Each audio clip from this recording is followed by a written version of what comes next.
I turn around to see a man walking toward me. His eyes look me up and down. That must be John. You're late, He says, checking his watch with a big show. His eyes stay on my sweat-stained dress that's stuck to my body. and this isn't a summer camp, Miss Sesam. Couldn't you find something more professional to wear? This is a serious workplace. I'm exactly on time. I counter, pointing to the clock on the wall. 2 o'clock as requested. Fairly.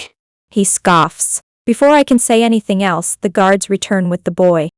He looks maybe 16. Skinny and scared, breathing hard as they drag him toward us. Sir, One of the guards says to John. this kid says he needs to speak with you. Says it's urgent. John crosses his arms. What? We're in the middle of something. The boy looks at John, then at me, then back at John. His mouth opens, but nothing comes out. He's shaking. Speak up! We don't have all day. The boy just stares, frozen in fear. I take a step toward him. Maybe I could? Stay out of this. You haven't even started yet. I ignore him and move closer to the boy. Hey, it's okay. Just take a breath. John sighs loudly. Miss Sezim, this is not. My name is Alara. I say to the boy, keeping my voice gentle. What's yours? The boy looks at me, surprised that someone is being nice. Tyler. He manages. Tyler. Can you tell me what happened? I can feel John's annoyance behind me, but he doesn't interrupt again. I think he's curious now. Me and Ivan were just up in the north. Tyler begins, his voice getting steadier. We weren't doing nothing bad, I swear. But then, Ivan had his dad's gun, and His voice breaks. The room goes quiet. I look back at John, whose face has changed. And what, Tyler? It's okay, you can tell me. One of them wolves is dead. The words hit like a physical blow. John's face drains of all color. One of the guards actually stumbles backward, catching himself against the wall. A dead wolf. This could be the breaking of a fragile peace. This could mean. What? John interrupts my thoughts. Before I can react, he lunges forward and grabs the boy by his neck, fingers digging into his skin. Do you have any idea what you have done? He screams, spit flying from his mouth, eyes wild with panic. They will come after us, and we have no backup prepared. I try to push him away from the terrified boy, Stop it! Let him go! but John is twice my size and fueled by terror. Could you please help? I shout at the guards who are still standing there in shock. A dead wolf hasn't happened in a long time, and a dead wolf means annihilation. A wholesale bloodbath that could wipe out the entire town before reinforcements could arrive. This won't be fair fight if we don't stop it. Finally, one of the guards snaps out of his trance and helps me pull John off the boy, who crumples to the floor, gasping. Call his aunt. John says, still breathing heavily, his eyes darting frantically to the windows as if expecting an attack at any moment. He grabs my arm so hard it hurts. There's a room upstairs. He says, pulling me toward the stairs. With the phone? The phone. The direct line connecting the wolves and humans. It was established a long time ago, although the use varied on the communicator's attitude. I followed John up the stairs and into a small room.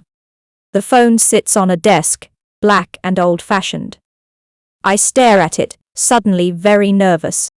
This could go very wrong. I reach for the receiver, gathering my courage, when suddenly it rings. The sound makes me jump. I look at John, who raises his eyebrows. Well, what are you waiting for? Pick it up. My hand trembles as I lift the receiver to my ear. For a moment I can't speak, my throat suddenly bone dry. Hello?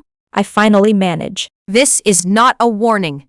The female voice on the other end is cool, controlled, but with an unmistakable edge of fury beneath the surface. We want the human who did it. I swallow hard, trying to steady my voice. I understand your anger.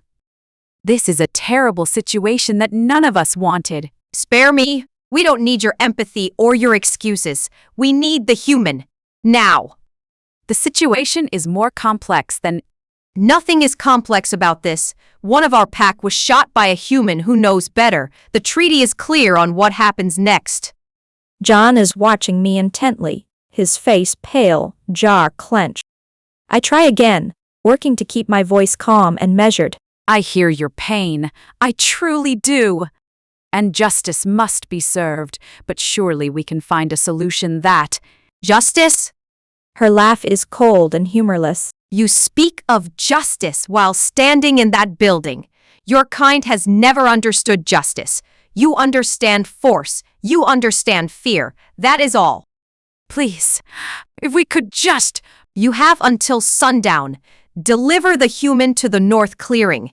If he isn't there, we will come for him, and we won't come alone.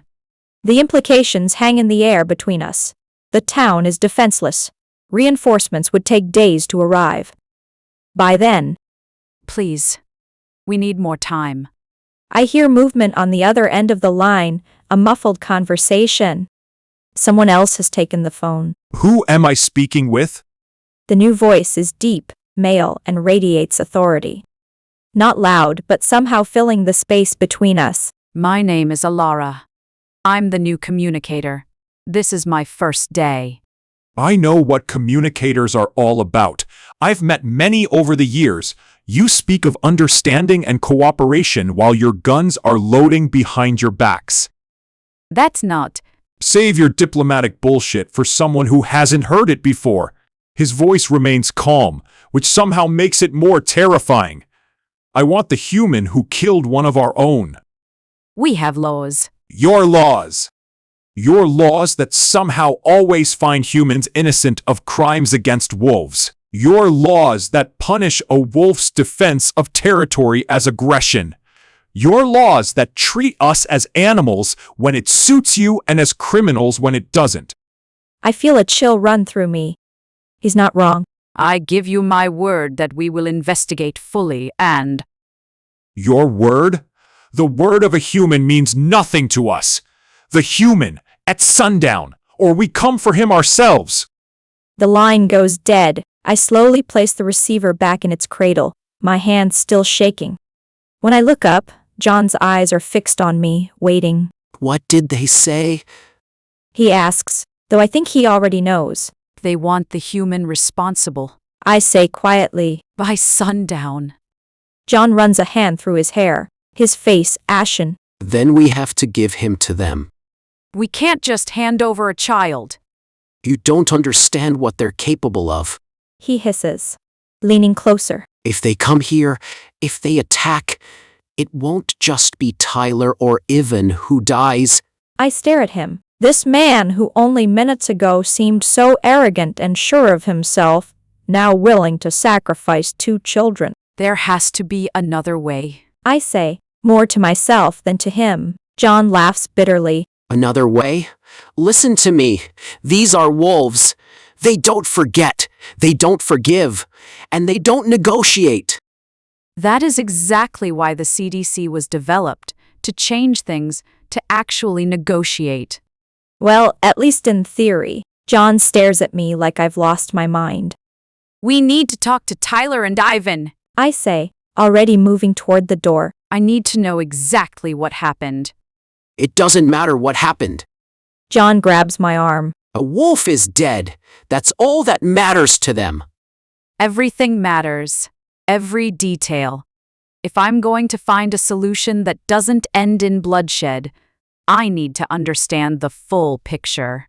John shakes his head, but follows me as I head back downstairs. The sun will set in a few hours, and when it does, I'll either have found a way to prevent or